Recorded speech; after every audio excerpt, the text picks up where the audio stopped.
The morning sun rose slowly over the city, washing the rooftops in a soft golden glow that hinted at blessings, answered prayers, and the beginning of something beautiful. It was David's wedding day, the day he had dreamed about since the first time Miriam smiled at him in that hospital corridor 3 years ago. The city seemed to agree with his joy. The air was bright, the breeze was calm, and even the birds outside his window chirped like they had been hired to perform for the occasion. David stood before the mirror in his hotel room, adjusting the sleeves of his white suit. But what he saw wasn't just a groom. It was the reflection of a man who had survived storms only to walk into sunlight. His mind drifted back to memories of his early life.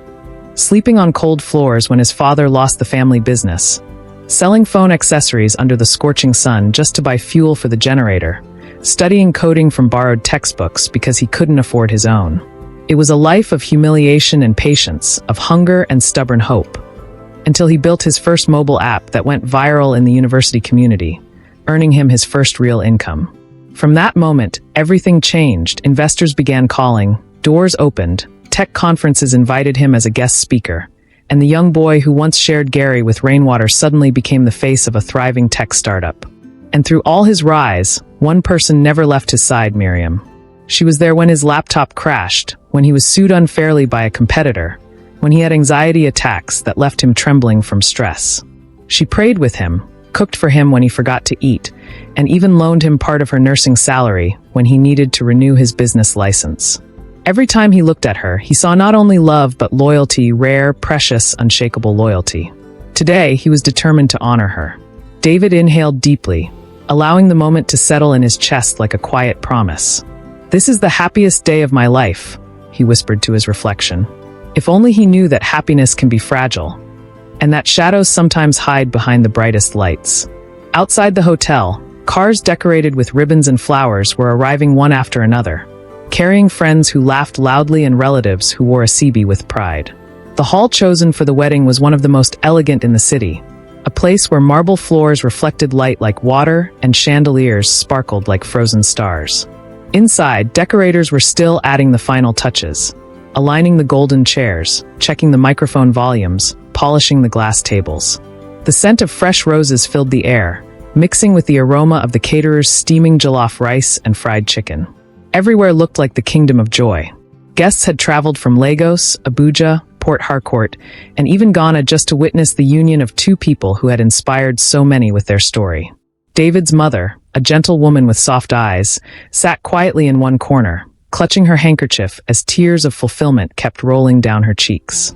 She remembered when she used to tie wrappers around her body to keep warm because they had no electricity. She remembered when David slept under her arm every night, shivering from hunger, but pretending he wasn't hungry so she wouldn't feel guilty. Seeing her son become a successful man, seeing him get married to a good woman, felt like witnessing a miracle she had prayed for every single day. Soon, David walked into the hall with his groomsmen, and applause erupted as if the heavens themselves were clapping. People admired his confidence, his smile, the way he carried himself like someone carved from purpose. But in the crowd, hidden among well-wishers and relatives, was a pair of eyes watching him with thick, simmering hatred, eyes belonging to Elias, his cousin. Elias wore a smile that didn't reach his eyes, a smile that masked months of resentment. For while everyone celebrated David's rise, Elias saw it as an insult, as a painful reminder that the wealth he believed should have been his now belonged to someone he considered inferior.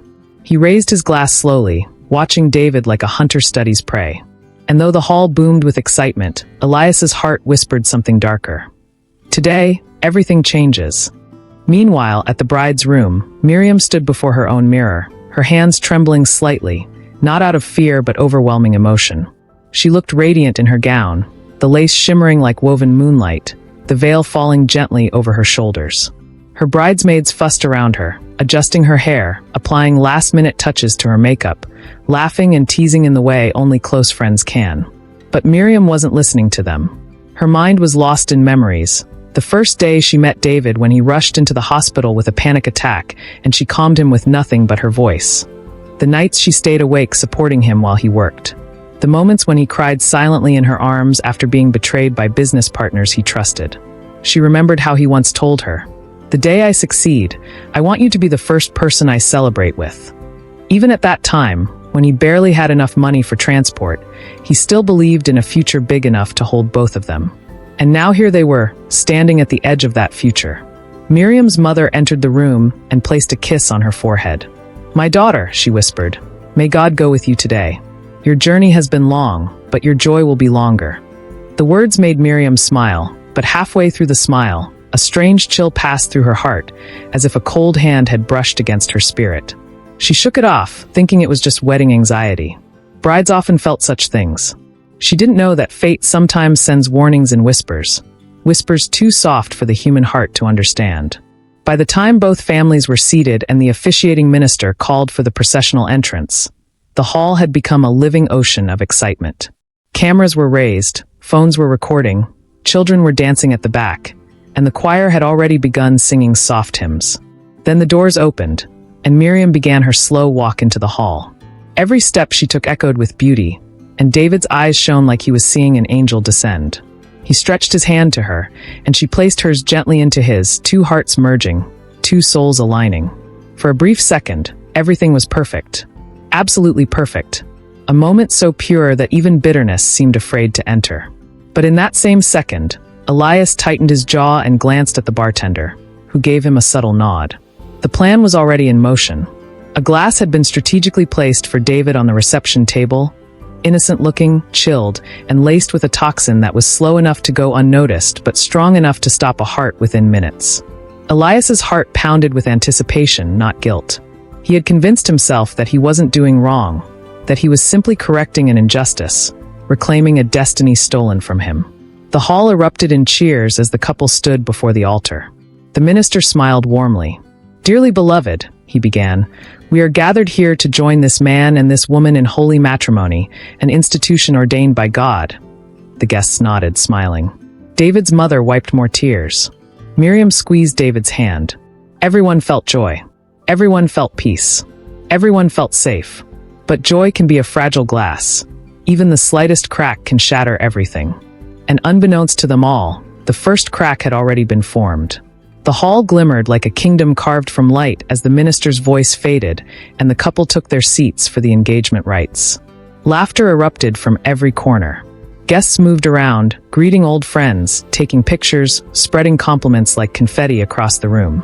The master of ceremony, energetic and hilarious, cracked jokes that made even the strict aunties laugh into their galley. Caterers flowed in and out with trays decorated with wine bottles, glasses, and finger foods. It was a scene so full of celebration that no one could imagine evil lurking between the cracks. David sat beside Miriam, his hand intertwined with hers, whispering small jokes that made her giggle softly. Their love glowed so brightly that it warmed even strangers' hearts. But in the midst of all this joy, a trap waited quietly. On the couple's table, a glass of wine sat among others, smooth, elegant, filled with a liquid that sparkled under the lights. The difference was invisible. The danger silent. The poison dissolving inside it, tasteless and deceiving. Elias watched the glass the way a snake watches an unsuspecting bird. Every beat of music, every burst of laughter, every step Miriam took, only fueled his impatience. He had calculated everything. He had bribed the bartender 2 nights earlier, giving him money he stole from David's own company funds. He had practiced his expression in the mirror, making sure he could pretend to be shocked when the collapse happened. He had even rehearsed what he would say to the police. It happened so fast, he complained of stress, maybe it was the pressure of wedding planning. Yes, he had planned everything. Everything except the guilt that briefly brushed his heart. Guilt he quickly crushed with the memory of the will his uncle left behind. The will that gave David everything. The will that denied him the wealth he believed he deserved. Elias looked at the couple again, and hatred swallowed guilt whole. Minutes later, the MC announced, "It's time for the first toast of the day." Guests cheered. The hall became a wave of movement, with everyone reaching for their glasses. The clinking sounds echoed like tiny bells celebrating happiness.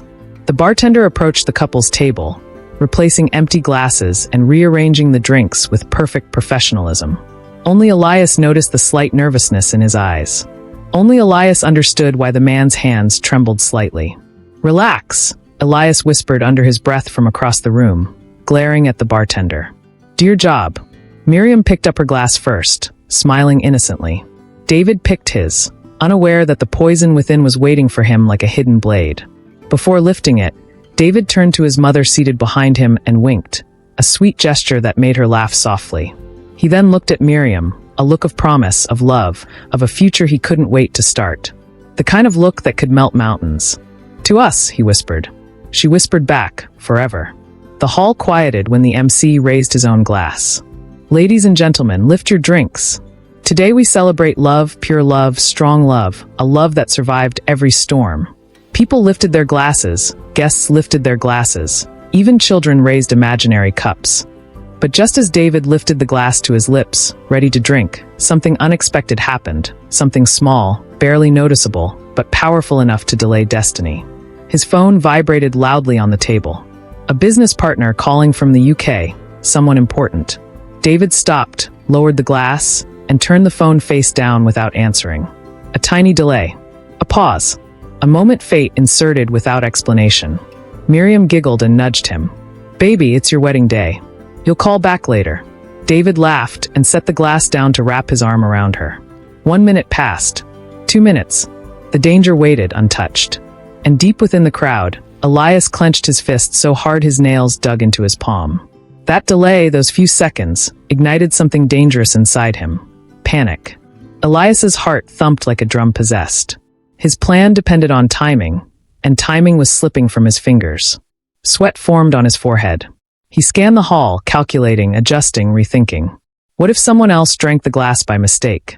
What if the wrong person collapsed? What if the bartender panicked and switched the glasses? The possibilities tormented him.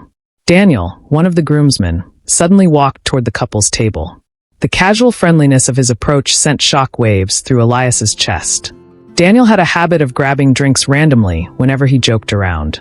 The thought of Daniel reaching for David's glass made Elias's heart freeze. He stood up abruptly, nearly knocking over the chair behind him. Daniel reached the table, laughing, teasing David about his suit. "Guy, today you find past your destiny," he joked. David laughed and pushed him gently. "A beg leave me jor." Daniel reached for a drink, his hand moving slowly, hovering closer and closer to the glass. Elias couldn't breathe. His vision blurred with tension. The room felt hot. Daniel's fingers touched the stem of David's poisoned glass. "No!" Elias shouted internally but kept his lips shut. But luck, strange luck, intervened again. A photographer called Daniel loudly from across the hall.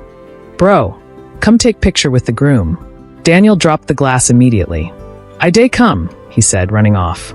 Relief punched Elias's chest, but the relief was poisoned with rage. Every delay felt like an insult.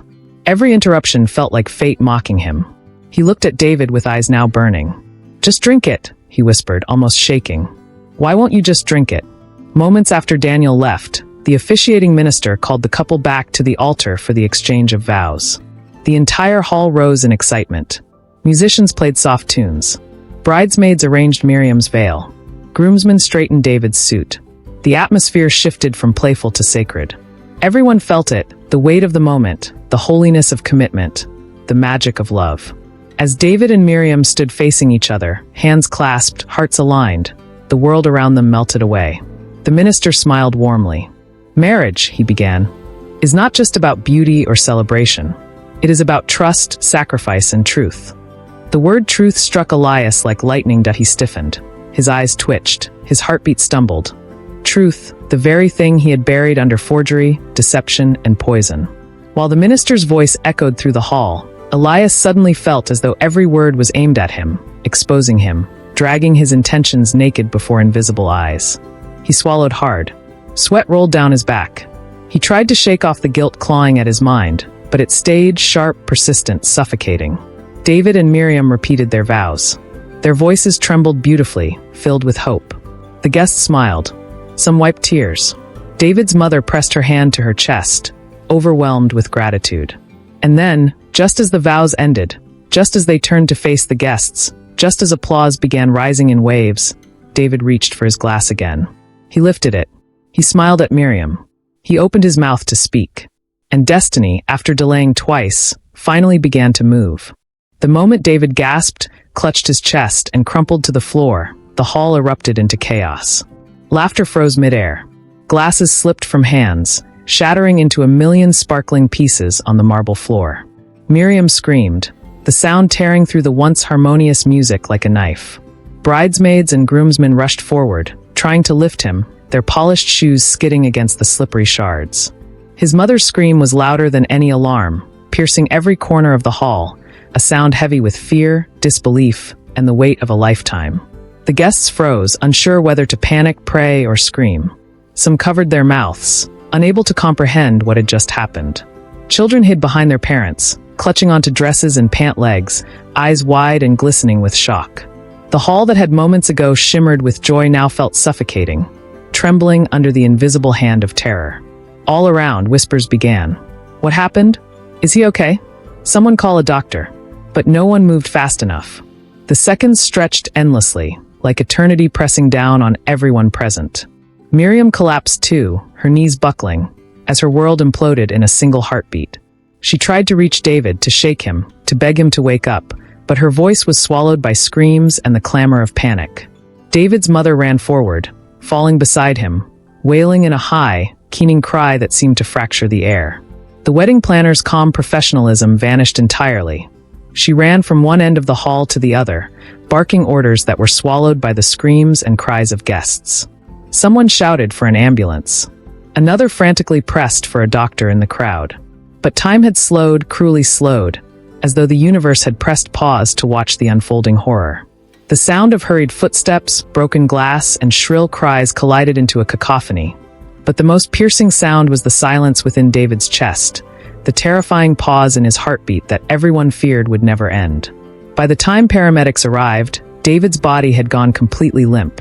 They worked furiously, pumping, pressing, intubating, sweating under the bright hall lights, while Miriam's sobs echoed like an unending bell of despair. His mother refused to leave his side, clutching his hand with fingers trembling violently. Each second in the ambulance felt like hours. Miriam held onto his wrist, praying, whispering the words she didn't know if God would hear. Her mind raced. Who could have done this? Poison? Allergy? Stress? Heart? Every possible reason crashed into her, none bringing comfort. In the back of the ambulance, David's breath came in shallow bursts, his eyes fluttering open then closing, as though testing the world he was being pulled away from. Outside, sirens sliced through the city, turning the already panicked guests into a blur of anxious figures. The hall, once alive with music and laughter, now sat empty, abandoned plates and spilled drinks reflecting the tragedy that had erupted in a single heartbeat. Hours later, the hospital became a theater of truth and terror. Doctors moved like shadows over David's fragile body, whispering medical terms that meant nothing to Miriam, but sounded like a countdown toward hope or despair. Every monitor beeped, every drip ticked, and every shiver that ran through his weakened body felt like a knife in her chest. Then slowly the truth surfaced, devastating in its precision. David had been poisoned. A slow-acting toxin, carefully administered, meant to strike at the pinnacle of his happiness, the most sacred day of his life. And behind the horror, the revelation crashed like thunder. Elias, his own cousin, driven by envy and greed, orchestrated the attack. Weeks of planning, stolen documents, bribes, and lies had culminated in this moment. Miriam's soft hands trembled over his chest as she wept silently, anger and sorrow colliding. But even in the midst of this devastation, a spark remained. David, the man who had fought his way from nothing, would survive. He had to. And Miriam, unwavering, would be there, ready to ensure he did. Karma, as cruel as it had been hidden, was already beginning its work against the one who sought to destroy him. The hospital room, dim and sterile, became a crucible for courage, love, and the slow forging of justice. Outside, detectives traced the poisoned drink to the bartender, uncovering Elias's meticulous plans, the forged company documents, and the financial sabotage he had attempted. As David's eyes finally flickered open, weak but conscious, Miriam whispered into his ear, "You're going to be okay. We'll get through this." His lips curled into a faint smile, the first sign of hope that would blossom into justice, revenge, and the eventual reclamation of everything that had almost been stolen from him. And though the wedding hall had witnessed terror, tears, and near tragedy, it would later witness triumph, love, and the unstoppable force of truth. In the darkest hour, the seeds of vindication had already been planted. David awoke slowly, the sterile hospital room bathed in the harsh, white glare of fluorescent lights. Each beep from the monitor reminded him of the fragility of life. Every breath a reminder of how close he had been to leaving the world he had fought so hard to build. Miriam's face hovered near his, tear-streaked but radiant with relief. "You're awake," she whispered, clutching his hand like she would never let go. David blinked, his mind heavy, trying to piece together the chaos that had exploded on what was supposed to be the happiest day of his life. Memories of collapsing at the altar, the screams, the panic, all collided with the soft comfort of Miriam's presence. His chest still ached, but somewhere deep inside, a fire began to burn, a need to understand, to uncover the truth, and to reclaim what was rightfully his. The doctors hovered, instructing, advising, yet all David could focus on was the shadow of betrayal that lurked behind every smiling face at the wedding. The investigation moved faster than anyone expected. Detectives traced the poison drink back to the bartender, a man whose hands shook and whose conscience finally broke under the weight of truth. The confession was devastating in its clarity. Elias, David's cousin, had meticulously plotted the attack, bribed the bartender, and forged documents in an attempt to erase David's existence from the family business. Weeks of planning, envy-fueled rage, and greed culminated in a moment designed to destroy everything David had built. As Miriam absorbed the revelation, her soft voice hardened. "They thought they could take everything from you, from us, but we will survive. We always survive." David's eyes met hers, and in that glance, every sleepless night, every struggle of the past, and every ounce of pain converged into one clear, undeniable truth. Justice would be theirs, but not before the story of betrayal and survival was fully told. David's recovery was painstaking. Each morning, he forced himself to sit up, to test the strength in his limbs, to measure the resilience of his body and mind. Miriam stayed by his side, guiding him, encouraging him, and sharing memories of their love that had already been tested by life itself. He recalled their beginnings, from the small rented apartments to the tiny office that had grown into a flourishing tech empire, and the countless sacrifices Miriam had made to stand by him when the world doubted him. Every story, every shared laugh, every whispered promise during hard nights became fuel. David's body healed, yes, but more importantly, his resolve sharpened. He was no longer just the man who had been poisoned at his wedding. He was the man who would rise from the brink of death and confront the darkness that had tried to engulf him. Finally, when the hospital allowed him to leave, the first step out of the sterile room was heavy but purposeful. Outside, the city hummed its indifferent rhythm, oblivious to the storm that had raged inside him. David and Miriam walked together, hand in hand, each step a small reclaiming of life, love, and power stolen by envy. Detectives moved swiftly, gathering evidence against Elias, while David began to review the financial records that had been tampered with, uncovering every fraudulent transaction, forged signature, and stolen share. The pieces of betrayal fell into place like a puzzle that only patience, resilience, and courage could solve. And as David gazed at Miriam, her soft smile steady against the winds of calamity, he realized that this wasn't just a recovery, it was a rebirth. The wedding that had collapsed under tragedy would eventually rise again, stronger, wiser, and fueled by a love that no poison, no greed, and no betrayal could ever destroy. Elias never imagined the walls of his own ambition would crumble so quickly. While David was recovering, investigators pieced together the elaborate scheme. Forged documents, stolen shares, the bribed bartender, all traced back to him. The moment the detectives confronted him in his sleek office, the empire he thought he had secured with deceit began to unravel. Papers were seized, accounts frozen, and every single lie exposed for the world to see. His colleagues stared in disbelief, whispers of betrayal filling the corridors of a company once run with respect. The arrogance that had fueled him for years turned to panic. The chill of karma settled on his shoulders like a weight he could not shake. For months, Elias had plotted to destroy David. Yet the very same envy that powered his scheme became the architect of his downfall. The public reaction was swift and unforgiving. News outlets ran endless headlines. Betrayal at the altar, cousin arrested for attempted murder of tech entrepreneur, and David reclaims empire, justice served. Social media exploded with shock and awe, thousands sharing their disbelief, outrage, and admiration for David's resilience.